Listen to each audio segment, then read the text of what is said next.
ये रेशमी जुल्फें, ये शरबती आंखें, इन्हें स्टार्ट हो गया क्या? ओके, गॉट इट, स्टार्ट हो गया। स्वागत है दोस्तों आपका एक और नई वीडियो में। आ, आज एक कमेंट पढ़ रहा हूँ। गाना गा दिया स्टार्टिंग में, काटना पड़ेगा क्या? एनीवेज, एक कमेंट पढ़ रहा हूँ। एक मैंने वीडियो बनाया था कुछ टाइम पहले। उस वीडियो का टाइटल था, ये समाज मुझे खुश देख के जल रहा है। समाज ये फट रही है, फड़फड़ा रहा है समाज। ये कैसे बच गया हमारे चंगुल से? इसको पकड़ के लाओ, इसको पकड़ क्यों नहीं पा रहे हो? उस वीडियो में मैंने बहुत नाना प्रकार की बातें की होंगी, आई एम श्योर, मुझे याद नहीं है। उस वीडियो पे एक दो कमेंट है, वो पढ़ रहा हूँ। एक सुदीप चैटर्जी हैं 1097, इन्होंने कमेंट किया है, भाई you have gone somewhere totally wrong. YT YouTube video बनाने के चक्कर में कुछ भी बोल रहे हो। अगर किसी परिवार में एक कमाने वाला है, बाकी बच्चे हैं, वाइफ है, मे बी हाउस वाइफ, बूढ़े माँ बाप हैं, तो वो डिपेंडेंट हुए कि नहीं? तुम उन डिपेंडेंट्स को यूजलेस, विकलांग कह रहे हो। कुछ सोचो, सोच तो लिया करो बोलने से पहले। First time watch this channel, it came in my feed but useless. Yes, it is useless for you. It is useless for a guy like you. It is useless for your society. ये जैसा कि मैं हमेशा बोलता हूँ मेरे दोस्त, ये चैनल कुछ लोगों के लिए है, कुछ चुनिंदा लोगों के लिए। मेरी वीडियो हर किसी को समझ नहीं आएगी, लोग ऑफेंड हो जाएंगे। ये बात मैं बहुत भली भांति जानता हूँ। ये वीडियो सिर्फ कुछ चुने हुए लोगों के लिए है ना, जो एक लेवल पे आ चुके हैं, वहां से उनको और अब टेक ऑफ करना कराने के लिए आया है ये चैनल, है ना। नीचे के कीड़े मकोड़ों को नहीं समझ आने वाली भाई, ये तो दैट्स फैक्ट, तुमने सही लिखा है। एंड तुमने स्टार्टिंग में लिखा कि परिवार में बच्चे हैं, बीवी है, हाउस वाइफ, बूढ़े माँ बाप, तुमने विकलांग है। तुमने बोला होगा कि किसी काम के नहीं होते, विकलांग टाइप के लोग होते हैं और ये दूसरों पे डिपेंडेंट रहते हैं, उनका जीवन और खराब कर देते हैं। तो हाँ, वो विकलांग है, मैं अभी भी बोलूंगा। वो मानसिक रूप से विकलांग है, वो इमोशनली बिल्कुल खत्म है, कुछ नहीं है। और ऐसा इंसान क्या करता है ना, तुमने वो देखा है कि जब कोई इंसान पानी में डूब रहा हो तो कोई उसे बचाने जाता है ना, तो उसे भी लेके अपन सर लपेट लेता है। वही वाली कहानी है। ये सब तो खत्म है ही।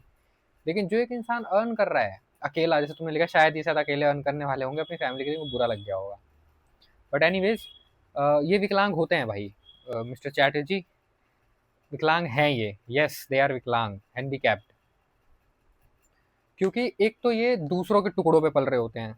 वेदर योर किड्स, योर बच्चे तो तुमने ही पैदा किए हैं ना भाई। बच्चे के कोई आके तुम्हें पकड़ा के थोड़ी चला गया है कि भाई पाल मेरे बच्चों को। तो आपको फिर रोना नहीं चाहिए, क्योंकि सोसाइटी में मैं लोगों को रोता हुआ देखता हूँ। इनफैक्ट मेरे दोस्त सब बोलते हैं, यार बच्चों को पालना तो बड़ा मुश्किल है यार, ये खर्चा है यार, वो खर्चा है। तो भाई क्यों पैदा किया है? किसने कहा था पैदा करने के लिए? It was your choice, right? It was your choice. तो अब तू कंप्लेन क्यों कर रहा है?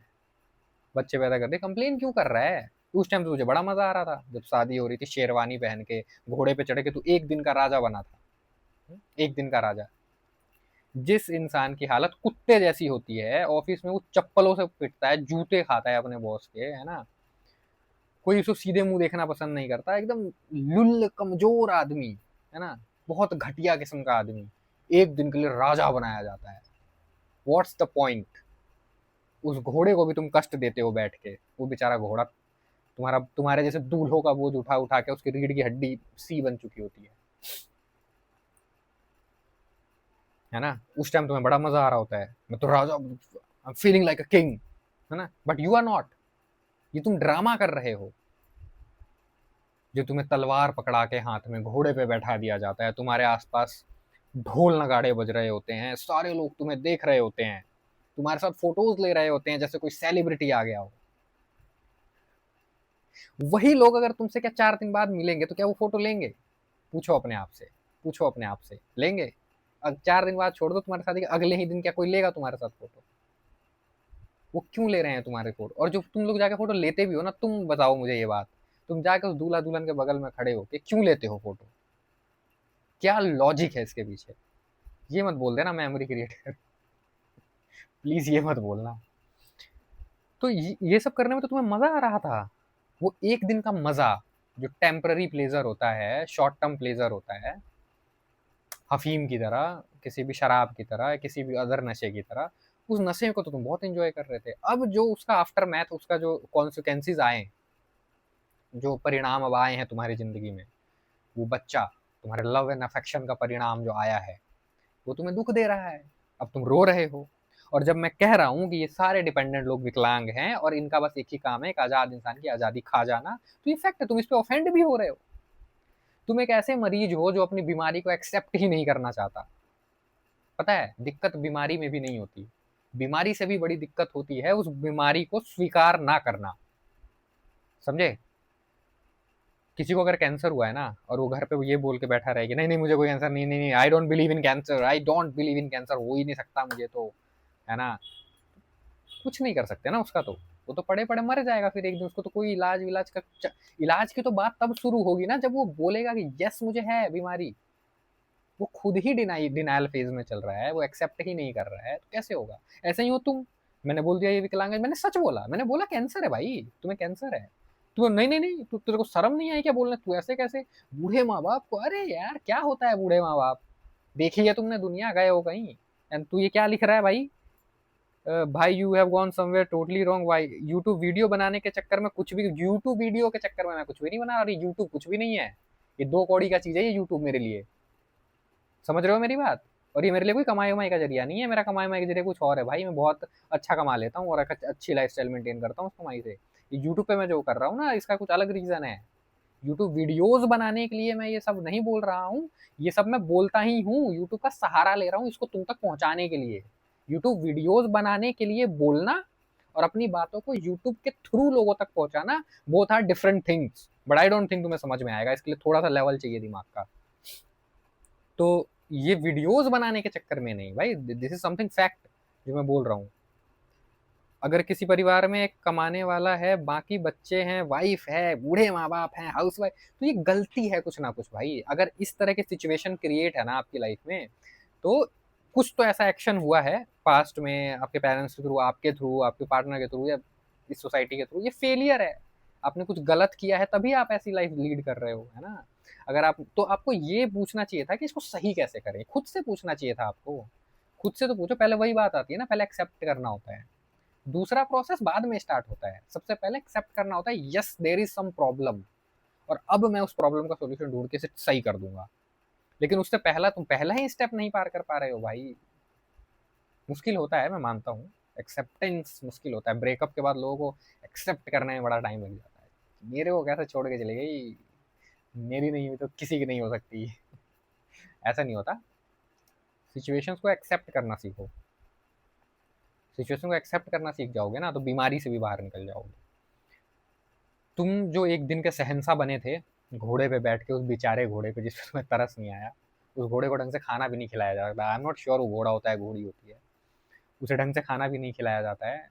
सिर्फ कुछ कुछ खिला देते हैं ताकि उसके अंदर थोड़ी एनर्जी रहे। और वो एक दिन के राजा को अपनी पीठ पे बैठा के उस ढोल नगाड़े के बीच में, जो उस जानवर के लिए कहीं से भी सूटेबल नहीं होता। मैं कोई एनिमल लवर की वाली बात नहीं कर रहा हूँ, बट ये फैक्ट है यार, फैक्ट है। मैं कोई लवर किसी का या कोई हेटर नहीं हूँ, ठीक है? मैं अपने आप को एनिमल लवर है, मैं just I am just human being, nothing else. बस मैं एक बात कह रहा हूँ कि घोड़े पे एक एक दूल्हे के राजा को बैठा के उसके चारों तरफ ढोल नगाड़े बनाना, शोर मचाना, ये घटिया मोटे पेटले लोगों सज धज के आ जाते हैं, गंदे से दिखते हैं ये, है ना? मुझे तो घिन आती है यार इन लोगों से। ऐसे कोई गुटखा खा रहा होगा, किसी का मुंह इतना बड़ा होगा, फैटी फेस, गर्दन इतनी बड़ी, पेट निकला हुआ, ऐसे चल रहे होंगे चौड़े होके, और बोलेंगे कि अरे हमने तो ये कर लिया है जी, हमारा लड़का तो ये कर रहा है जी, हमारा लड़के ने तो ये तीर मार लिया है जी, हमारा लड़का तीर मारने वाला है जी। इसके अलावा कोई बात नहीं होती उनके पास करने। मुझे घिन आती है इन लोगों से लिटरली। तो मैं क्या कह रहा था, तो तुम जब उस प्रोसेस को एंजॉय कर रहे होते हो, उस टाइम भी तुम क्वेश्चन नहीं पूछते कि क्या है यार, और ये क्यों है, ये मैं क्यों कर रहा हूँ। कुछ लोग मुझसे कहते हैं तो क्या करें, ये ना करें तो। मुझे नहीं पता क्या करें, बट मुझे ये जरूर पता है कि क्या ना करें। ये तो बिल्कुल घटिया चीज है यार, ये क्या है, ये तमाशा क्या है? किस तमाशे का पार्ट बने हुए हो तुम? किस तमाशे का पार्ट बने हुए हो बताओ? एक ऐसा तमाशा जो तुम्हें एक दो दिन की शायद खुशी देती है, और शायद अगले 6 महीने और खुशी देगी। समझ रहे हो ना क्यों खुशी देगी? क्योंकि एक ऐसे लड़के को एक ऐसी लड़की मिल गई है जिससे जीवन में जिसकी कभी कोई गर्लफ्रेंड ना रही हो, है ना? या रही भी हो तो बिल्कुल छुप-छुप के एकदम चोरों की तरह उसने रिलेशनशिप निभाया हो, या वो लड़की जिसने घर में जेल की तरह घर में बंद रही हो, उसे एक लड़का मिल गया हो, वो खुल्लम-खुल्ला सब कर सकती है ना? तो मज़ा आएगा 6 महीने तुम्हें, वो फिज़िकल अट्रैक्शन होता है ना? केमिकल लोचा होता है दिमाग में, वो सब तुम करोगे, देन 6 महीने बाद तुम्हें थोड़ा होश तो तुम्हें आता ही नहीं है यार, होश आता तो ऐसे कमेंट थोड़ी करते तुम। बट तुम्हें ये पता ज़रूर चल जाता है कि नहीं यार, ये अल्टीमेट प्लेज़र तो नहीं है। ये जो मुझे मज़ा आ रहा था, अब क्यों नहीं आ रहा? ये 6 महीने में मज़ा कैसे खत्म हो गया? कितना मज़ा ले लूँ, वो मज़ा नहीं होता, वो टेम्परेरी प्लेज़र्स होते हैं, शॉर्ट टर्म प्लेज़र्स होते हैं। फिर तुम कंप्लेन करते फिरते हो, यार मुझे तो बच्चे पालने होते हैं, यार मुझे तो ये बीवी ये करती है यार, कान पका देती है यार। या लड़कियां बोलती हैं, यार मुझे तो ये तो घर से भी कहीं घुमाने नहीं लेके जाता यार, मुझे तो पूरा बोरिंग पति है यार। ये चीज़ तुम्हें पहले क्यों नहीं पता थी? क्या तुमने अपने आस पड़ोस में देखते नहीं थे? क्या तुम अपने रिश्तेदारों के यहाँ नहीं जाते थे? तुम तो जाते हो ना, क्या तुम्हें वहाँ दिखता नहीं है? ये बात मैं बोलूँ तो चलो समझ आता, मैं कहीं जाता ही नहीं हूँ, मैंने अपने रिश्तेदारों को सबको लात मार के दफा कर दिया अपनी जिंदगी से, दफा। तुम तो जाते रहते हो, तुम तो साफ साफ दिखना चाहिए चीजें, सब दिखता है फिर भी जान देख के अनजान बने हुए हो। क्या है ये सब? और फिर तुम लिख रहे हो कि क्या लिख रहे हो तुम? डिपेंडेंट हुई तो नहीं तुम क्या? देखो ये जो डिपेंडेंट्स होते हैं ना, और ये जो कल्चर है इंडिया में कि एक आदमी कमाएगा और बाकी सब उसके कमाई का खाएंगे, ये एकदम घटिया चीज है यार। ये उस बंदे के लिए, ये सबके लिए नुकसानदायक है, जो डिपेंडेंट है उनके लिए भी। देखो, जो बीवी है या बूढ़े माँ बाप हैं, वो डिपेंडेंट है अपने बच्चे पे, अपने जवान बेटे पे, या बीवी डिपेंडेंट अपने। अब देखो, जवान माँ बाप, ठीक है, कई बार क्या ऐसा होता है फैमिलीज में, मान लो उसके बेटा और बहू रह रहे हैं, कई बार टोन मार देगी बहू कि अरे पड़े रहते हैं बूढ़े, चाय मांगते रहते हैं। तुम्हें ये सुनना पड़ गया ना? क्यों सुनना पड़ा? क्यों सुनना पड़ा? तुम्हारी वजह से सुनना पड़ा, क्योंकि तुम एक्सपेक्टेशंस बना के बैठे हुए हो कि हमारा बेटा हमारी सेवा करेगा। हमने तो इंसान थोड़ी पैदा किया है, हमने तो नौकर पैदा किया है। बट एक्चुअल में वो नौकर होता नहीं है, वो तो एक अलग इंडिविजुअल ह्यूमन बीइंग है ना, तुमसे अलग है एक। वो तो जस्ट एक सामाजिक संरचना ऐसी बनी हुई है कि उसके ऊपर बचपन से थोपा जाता है कि this is your responsibility, this is your responsibility, है ना, you have to do this. तो ये सब बोल बोल के तुम जबरदस्ती उससे करवा रहे हो, बट ये नेचुरल चीज नहीं है। ये जो तो हम सारे ये नियम कानून फॉलो करते हैं ना, दिस इज नॉट नेचुरल। ये थोपी हुई चीज है बाहर से। और जब कोई थोपी हुई चीज इंसान करता है ना, तो कुछ ना कुछ तो अपना नेचुरल निकलेगा उसके अंदर से। तो जब ये निकलेगा तो क्या तुम्हें बुरा नहीं लगेगा? क्या तुम्हारे सेल्फ रिस्पेक्ट को ठेस नहीं पहुंचेगी? कोई तुम्हें चाय का कप भी पकड़ा रहा है तो गालियां देके पकड़ा रहा है, ले पी ले बुड्ढे, है ना? तो क्या तुम्हें अपना बुढ़ापे का जुगाड़ खुद करके नहीं रखना चाहिए था? फिर ऐसे लोग बोलते हैं, हमने तो अपनी सारी कमाई अपने बच्चों में लगा दी जी, है ना, बड़े स्कूल में पढ़ाया, बड़े कॉलेज में पढ़ाया, आज बेटा अमेरिका चला गया है तो हमें पूछता, अरे भाई तो क्यों पढ़ाया? क्यों? किसने? उसने कहा था क्या पढ़ा? उसने कहा था क्या मुझे पैदा कर? तूने खुद पैदा किया ना। तेरा एक्शन था बच्चे पैदा करना। और तूने बच्चे क्यों पैदा किया? अपने दिल से पूछना, तुम बच्चे क्यों पैदा करते हो ना, ये 25-26 साल के, 27 साल के जो लोग बच्चे पैदा कर रहे हैं आजकल, तुम क्यों कर रहे हो बच्चे पैदा? ये तुम कोई महान काम कर रहे हो बच्चे पैदा करके, जो उसके ऊपर तुम ये महानता दिखाते हो उस बच्चे के ऊपर? या तो लंदन चला गया, हमें भूल गया, हमने, अरे चला गया, जाएगा वो यार। तुमने क्या उसको पैदा करने से पहले उससे कुछ साइन करवाए थे पेट में जब वो था? इसमें साइन कर, तू आएगा तो कहीं जा नहीं सकता, हम नहीं कराया था ना भाई। पहली बार तुमने उसे पैदा ही क्यों किया ऐसी घटिया दुनिया में? ऐसी घटिया दुनिया में लेके क्यों आए तुमने तो पहले ही पाप कर दिया एक। ऊपर से ये अनरियलिस्टिक एक्सपेक्टेशन सेट करके तुम बैठे हुए हो। हमने तो पढ़ा, तूने कोई महान काम नहीं किया है, तूने वही किया है जो ये समाज तुझे कहने को कर रहा है। तूने अपनी मर्जी का एक काम भी नहीं किया अपनी जिंदगी में, इसलिए तू रो रहा है। जो इंसान अपनी मन की नहीं सुनता, अपनी मर्जी का काम नहीं करता, वो ऐसे ही रोता रहता है आजीवन। और मरते टाइम भी जब वो भैंसे वाला आता है, उस टाइम बोलता है, एक एक महीना और दे दो, एक महीना, एक साल और दे दो प्लीज प्लीज, 6 महीने और प्लीज, 6 महीने। क्या कर लेगा 6 महीने में? और जो 60 साल में नहीं कर पाया, 6 महीने और दे दिया अगर तेरे को भैंसे वाले ने, तो how you utilise these 6 month? तो फिर वही काम, जब तुझे ऐसा हो तो मैं तो मचा दूंगा इस बारी तो 6 महीने में। नहीं मचा पाएगा तू 6 महीने में भी, क्योंकि तुम्हारी अपब्रिंगिंग ऐसी हुई होती है, तुम्हारे इतने मेंटल बैरियर्स होते हैं दिमाग में कि तुम कुछ कर ही नहीं पाओगे, है ना? तो ये जो डिपेंडेंट रहना एक फैमिली मेंबर पे, ये वाली जो बात है ना, ये घटिया है अपने आप में। ये आपके आत्म, अपनी रोटी खुद कमाओ, कोई हो जाए, है ना? बच्चे तो पैदा करो ही मत, बच्चे पैदा करने तो मैं मना कर रहा हूँ चैनल में साफ साफ। बच्चों की क्यों बात कर रहे हो मेरे आगे? बच्चे हैं तो बच्चे पैदा किए तो पाल ना भाई, अगर तूने बच्चे पैदा किए हैं तो इट्स योर रिस्पॉन्सिबिलिटी, करना पड़ेगा, है ना। लेकिन ये नहीं कि वो 25-26 साल का हो जा रहा है तभी भी तू ही पाले जा रहा है, नहीं। इसे बनाई हुई है वीडियो, पेरेंटिंग के ऊपर ही बनाई है, देखना जाके मेरी पुरानी वीडियोस देखना, अच्छी अच्छी वीडियोस हैं पुरानी वाली। कोई नया आया पहली बार आया तो देखना जाके, you will get lot of clarity, देखना, है ना। एक और कमेंट है, वो भी पढ़ते हैं। एक ये है, प्रसन्नजीत के आर बोल रहे हैं, you are sounding like a 10 year old, please read some books. You are sounding like a 10 years old. I am sounding like a 10 years old. If you want to say, please read some books, do self reflection, and improve yourself. It's not too late. Oh God.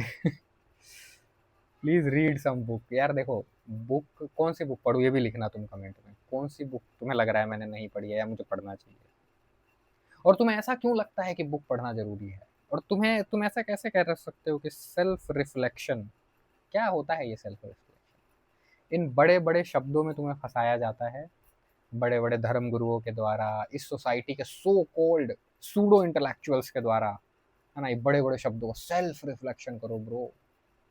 Do you know about sound of silence, हैं, do you know about oneness. ये सब ना trap है, ये सब तुम्हें बोल बोल के तुम्हें डम्ब बना रहे हैं, समझ रहे हो मेरी बात, डम्ब बना रहे हैं तुम्हें। इससे बचने का एक ही तरीका है, इनकी बातों में मत आओ, जमीन पे रहो, रियल में देखो एक्चुअल में क्या हो रहा है ना। रीड सम बुक्स, सेल्फ क्या लिखा था तूने, मेरे को तो पता भी नहीं है भाई ये सब। सेल्फ रिफ्लेक्शन मैं नहीं जानता ही क्या होता है सेल्फ बुक, बुक का क्या मतलब होता है। रीड सम बुक्स मतलब बुक्स क्या होता है यार, बुक्स का क्या मतलब होता है यार, बताना कमेंट करके, मुझे तो नहीं पता बुक्स क्या होते हैं, I don't know about it. And improve yourself, I am improving myself every day my dear friend. यार यूट्यूब पे ना कुछ ध्यान रखना पड़ता है, मुंह से कुछ निकलने वाला होता है, but I have to control, यहीं पे रोकना होता है इसको लिप्स तक आते आते वापस, नहीं तो ये रिस्ट्रिक्शंस होती हैं यूट्यूब पे काफ़ी। इस वीडियो की शुरुआत में गाना गाया, पता है कॉपीराइट ना आ जाए, पता नहीं, मुझे इतना कुछ पता नहीं है यार इसके बारे में, तो बट ठीक है, आ जाएगा बाद में जाए, आई डोंट केयर। एंड ये क्या बोल रहे थे, इम्प्रूव योर सेल्फ, हाँ डेली इम्प्रूव कर रहा हूँ, तुम जानते हो मेरे बारे में। Q&A वीडियो बनाऊंगा, उसमें थोड़ा अपनी पर्सनल डिटेल शेयर करूंगा, बट अभी नहीं। 50 के हो जाने के बाद मैंने एक पोस्ट डाला हुआ है, अपनी कम्युनिटी पोस्ट बोलते हैं ना शायद, कम्युनिटी पोस्ट पे, उससे मैंने बोला है तुम्हें अगर मेरे से कुछ क्वेश्चन पूछना है ना, पर्सनल वर्सनल कुछ भी, सब उस पर डालो, जाओ कमेंट करो, मैं Q&A वीडियो बनाऊंगा, बट वो 50 के सब्सक्राइबर हो जाएंगे ना उसके बाद बनाऊंगा। 50 के सब्सक्राइबर होने के बाद देन उस पर मैं ये चीज़, ये इम्प्रूव एवरी डे इसमें बताऊंगा मैं भाई, मैं कहाँ से आया हूँ और मैं कहाँ पहुँचा हूँ। हाँ मुझे देख के ऐसा लग सकता होगा आप में से बहुत लोगों को कि हाँ ऐसा क्या ही है, ऐसा क्या ही कर रहा है, लेकिन सड़क से उठ के, फुटपाथ से उठ के यहाँ तक आना बहुत बड़ा अचीवमेंट। ठीक है, बड़ा अचीवमेंट कुछ होता नहीं है, जो है वो मेरे लिए है, मैंने किया है, इट्स माई लाइफ। इम्प्रूव किया भी है तो अपने लिए किया है, कोई एहसान नहीं किया किसी पे। बट एक वीडियो देख के या मेरी बातों को देख के तुम ऐसे नहीं लिख सकते कि improve yourself, I am improving every second. तुझे नहीं पता मैं क्या क्या करता हूँ भाई, सुबह से उठने से लेकर रात को जब बेड पे गिरने तक, और मैं कितने मजे ले रहा हूँ जिंदगी के, तुझे ये भी नहीं पता। एनीवेज, तो इन शॉर्ट इस वीडियो का कंक्लूजन यही है कि डिपेंडेंसी खत्म करो अपनी किसी के ऊपर से ना। तुमने अगर कोई बच्चा पैदा कर लिया है, तुम मेरी एज में तो बहुत सारे लोग करना शुरू कर चुके हैं, बहुत सारे लोग मेरे फ्रेंड हैं जिनके 2-2 साल के बच्चे हैं, 2-2 3-3 साल के, तो वो बोलते हैं कि हम अपने बच्चे को, हम तो अपने बच्चे के लिए ही जी रहे हैं यार। भाई तू किसी के लिए नहीं जी रहा, मैं तेरे को सही बताऊँ ना, अपनी आत्मा से ये क्वेश्चन पूछियो। तूने बच्चा पैदा भी एक्सीडेंटली किया है, एक्सीडेंटली मेरे कहने का मतलब है कि बस कर दिया है फ्लो में क्योंकि करना होता है, तेरे पास कोई वैलिड रीजन होगा नहीं इसका, अब कर दिया है तो उस पर तू जबरदस्ती का प्यार दिखा रहा है। वो जब साथ में कोई बच्चा रहेगा ना तो किसी को भी अट्रैक्शन हो जाएगा। मैं किसी पड़ोसी के बच्चे को उठा के अपने साथ रख लूँ ना तो मुझे भी उसके साथ हो जाएगा। वो कोई अलग से कुछ प्यार नहीं होता है, सब यहाँ पे है, कुछ नहीं है ना। कुत्ता भी रखते हैं तो कुत्ते से भी बहुत अटैचमेंट हो जाती है, अगर तुम कुत्ता पाल लो अपने पास ना एक, और तुम उसे 5 साल 6 साल रखो और उसकी डेथ हो जाएगी, कुत्ते की एज कम होती है, जल्दी डेथ हो जाती है, तो जो तुम्हें बहुत दुख होगा, इनफैक्ट तुम्हारी आंखों से आंसू भी आएंगे, इतना दुख होता है ना। मैंने भी पाला था बचपन में कुत्ता, जब मैं स्कूल में पढ़ा करता था, जब उसकी डेथ हो गई थी तो मैं खाना नहीं खाया था 2 दिन। तो अटैचमेंट तो हो जाती है, नेचुरल सी बात है। कोई महान काम नहीं कर रहे हो तुम, बच्चे बताए, और फिर तुम ये सब करके और बोलते हो कि यार हमने महान काम कर दिया। तुम देखो अपनी खुद की ज़िंदगी नरक बना रहे हो, वो बच्चा पैदा करके उसको तो नरक में तुम ले ही आए हो, तो उसका तो कुछ क्या ही कहने, है ना? ऊपर से तुम उसके ऊपर बोझ बन रहे हो। और तुम अगर एक लड़की हो और एक हाउसवाइफ हो और प्राउडली बोलती हो, हाँ प्राउड हाउसवाइफ, नो, क्या हाउसवाइफ होता है यार? तुम 7,000 रुपये का काम कर रही हो, 7,000 में काम करके जाती है हमारे, मतलब यहाँ हमारे मोहल्ले में। अगर मेरे को किसी से खाना बनवाना हो और सुबह शाम का, मतलब लंच और वो डिनर एंड झाड़ू पोछा लगाने का, ये सारे काम लगे, 7,000 मंथली में कर देगी। तो तुम्हारी जिंदगी की औकात सिर्फ 7,000 प्रति महीना है। 70,000 और 14,000 और 84,000 साल का, बस 84,000, इसमें तुम प्राउड फील कर रही हो। इट्स पैसों की बात नहीं कर रहा हूँ, बट तुम खुद सोच के देखो ना, तुम किस चीज़ पे प्राउड फील कर रही हो? तुम एक बंदे पे बोझ बनी हुई हो, और वो बंदा तुम्हें क्यों लाया है तुम्हें भी पता है। उसको बस ये तुमसे एक चीज़ चाहिए, वो उसे मिल रहा है ना? वो भी ज़्यादा टाइम तक कुछ नहीं चाहिए होता है, वो तो फिर फंस जाते हैं ना कि अरे यार अब तो क्या करूँ, अब तो हो गया सारा कुछ खत्म, अब छोड़ भी नहीं सकते, क्योंकि शादी तो 7 जन्म के लिए कराई थी पंडित ने। वो फेरे मारते हैं ना, 7 राउंड मारते हैं, तो अब तो 7 जन्म के लिए हो गया कांड। तो इन चक्करों में मत पड़ो भाई। अपनी इंडिविजुअलिटी पे ध्यान दो, अपनी पर्सनैलिटी पे ध्यान दो, अपनी good living quality of life पे ध्यान दो, मजे करो यार, चिल मारो, इंजॉय करो, जो चीज़ें करने में मजा आ रहा है वो करो, स्पोर्ट्स सीखो, नहीं आता तो म्यूजिकल इंस्ट्रूमेंट सीखो, ट्रैवल करो, डांस करो, do whatever you want. कम चीज़ें हैं क्या करने के लिए? बहुत चीज़ें हैं यार, मचा दो एकदम, है ना? किसी पे बोझ मत बनो, और उस चीज़ को प्राउडली लेके मत घूमते रहो। ये प्राउड तो एक अलग बहुत खतरनाक साइकोलॉजिकल टॉपिक है, इसके ऊपर मैं एक अलग से वीडियो बनाऊंगा, और ये वीडियो ज़्यादा लंबी हो गई है, तो मैं मिलता हूँ आपसे किसी अगली वीडियो में। तब तक के लिए like share subscribe, bye bye.